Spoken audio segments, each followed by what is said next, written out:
Ada hikmat di balik ini. Bukan hanya kita mengingat bahwa tema tahunan kita yaitu di dalam Injil Yohanes berapa itu? 15 ayat yang keempat yang berkata bahwa sebuah ranting tidak akan pernah bisa berbuah kalau dia tidak melekat kepada pokoknya.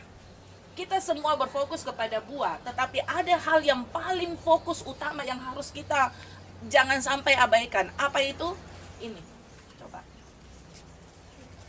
Apa ini? Rantingnya. Rantingnya ini pokok utama. Dia melekat.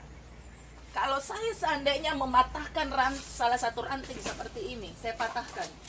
Ya, coba bantu saya tarik, patahkan ini dulu. Yang kuat, siapa? Oh, kerasnya. Kalau saya patahkan ini, ya, tidak tunggu berapa lama. Tidak tunggu berminggu-minggu. Pasti buah dan daunnya akan seperti ini. Karena dia putus. Yang saya mau katakan begini, bahwa seringkali kita seperti tadi fokus hanya kepada buah. Itu tidak salah. Tetapi tahukah kita, buah itu tidak bisa dan tidak pernah akan dihasilkan kalau buah di mana ranting yang menghasilkan buah itu tidak melekat kepada pokok. Banyak kali kita berdoa seperti ini, Tuhan, berikan kami pengurapan Tuhan, urapi kami ya Tuhan. Tahukah kita, doa ini sering kita ucapkan, tapi doa ini tidak sepenuhnya benar. Tepat maksud saya, tidak sebenarnya tepat. Kenapa? Karena begini, ibu-ibuku yang kekasih, kalau berbicara soal urapan, itu pasti. Tetapi tahukah kita, sumber dari urapan itu apa? Ya, seperti buah, keberhasilan, semua suka, semua mau, mau ada di situ. Usaha, bisnis, pekerjaan, rumah tangga, sekolah, apalagi semuanya sukses, berbuah, berhasil, ya, semua diurapi, semua diberkati. Tapi tahukah kita, inti dari semua apa yang tadi saya katakan itu adalah di mana kita sebagai ranting itu harus melekat kepada pokok. Urapan itu tidak perlu kita minta. Urapan itu sudah ada dan siap dicurahkan untuk kita, asalkan kita melekat kepada pokok. Maksudnya yaitu kita ada di dalam hadirat Tuhan, ya. Jadi hadirat Tuhan yang akan menyebabkan kita diurapi. Jadi tidak perlu lagi kita berteriak-teriak minta, Tuhan urapi aku dong, Tuhan urapi aku, pakai aku Tuhan, berkati aku Tuhan. Asalkan kita mencintai hadirat Tuhan. Hadirat Tuhan itu membuat kita melekat dengan Tuhan. Kita merasakan Tuhan hadir. Dia ada bersama kita. Kita bisa merasakan begitu indahnya bergaul dengan Tuhan di dalam doa-doa pribadi kita, ya. Firman Tuhan berkata, kalau kita mau berdoa, kita masuk ke kamar, kunci kamar. Ini berbicara tentang keintiman, di mana kita sedang membangun dan menikmati hadirat Tuhan. Waktu hadirat Tuhan memenuhi kita, otomatis urapan juga ada atas kita, ya. Kita melihat seorang contoh di dalam Alkitab, siapa itu? Daud, ya. Ya, seperti siapa tadi saya katakan? Daud, ya. Daud ini contoh yang luar biasa. Kalau kita membaca di dalam Alkitab, dalam 1 Samuel pasal 16, bahkan 17 dan seterusnya, kita akan melihat perjalanan hidup seorang Daud yang selalu berhasil, yang penuh dengan pengurapan. Bayangkan, setiap kali Raja Saul mengalami gangguan, dia sakit, dia stres, ya, sampai ngilernya jatuh-jatuh gitu, yang dipanggil siapa? Daud ke situ main kecapi, menyembah Tuhan, hadirat Tuhan turun, ya. Akhirnya si Saul ini dipulihkan, disembuhkan. Setiap kali Saul sakit yang dipanggil Daud. Kenapa Daud? Daud itu kalau kita membaca di dalam ayat-ayat yang tadi saya katakan, dia adalah satu pribadi yang menyukai hadirat Tuhan, ya. Bayangkan dia mengembalakan kambing domba yang cuma 2-3 ekor punya bapaknya. Ya, kalau kita melihat sejarah, kisah-kisah ceritanya, dia selalu ada di dalam penyembahan. Ya, dia tidak pernah lupa itu kecapinya. Memuji Tuhan sambil mengembalakan kambing domba. Jadi jangan heran waktu singa beruang yang coba menyerang dari penggembalaan atau gembalaan dari Daud ini, Daud punya kekuatan, ada urapan sehingga bisa mengalahkan semua hewan-hewan buas itu, ya. Sehingga waktu dia menghadapi Goliat pun juga dia tidak takut.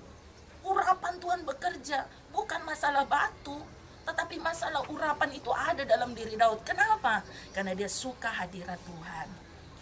Rahasia kita bisa berhasil, rahasia kita bisa berbuah, rahasia usaha pekerjaan kita bisa sukses di saat krisis sekalipun, ya. Kita bisa tetap sehat, kuat, dipulihkan, disembuhkan, itu tidak lepas dari urapan. Tetapi urapan itu kalau mau ada, kuncinya cuma satu. Apa itu? Hadirat Tuhan. Hadirat Tuhan. Bagaimana itu hadirat Tuhan? Yaitu di mana kita membangun kedekatan, keintiman, ya, kita melekat kepada Dia.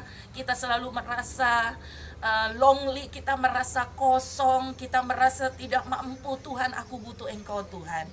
Ya, hari-hari ini kita hanya butuh membangun semakin hari semakin lagi bersekutu dengan Tuhan. Maka kita akan melihat kita diurapi Tuhan luar biasa. Jangan kaget saudara-saudaraku kalau tiba-tiba, ya, jangan kaget, ya, teman kita lagi lewat. Jangan kaget kalau tiba-tiba bayangan kita sendiri, ya, bayangan kita, bayangan Cici, ya, bayangan Bu Rosa mungkin lewat, nggak sengaja orang lagi sakit berbaring, mungkin kena virus corona, sembuh. Ada urapan keluar dari hidupnya, ya. Ada urapan yang bekerja. Kenapa? Karena kita mencintai hadirat Tuhan. Amin. Amin. Maukah kita diurapi Tuhan? Amin. Mau berhasil? Amin. Cintai hadirat Tuhan. Ya, kita akan menjadi orang-orang luar biasa. Amin. Amin. Puji Tuhan. Kita akan angkat satu pujian sama-sama, yaitu tentang hadirat Tuhan. Ya.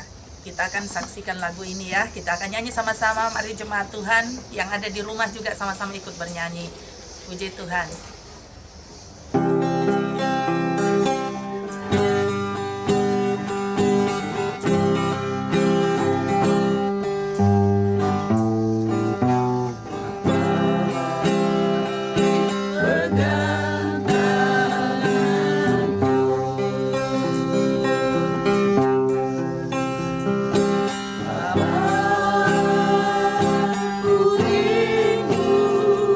Selalu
Hadirat Tuhan akan memulihkan hidup kita, akan menyembuhkan segala sakit penyakit kita.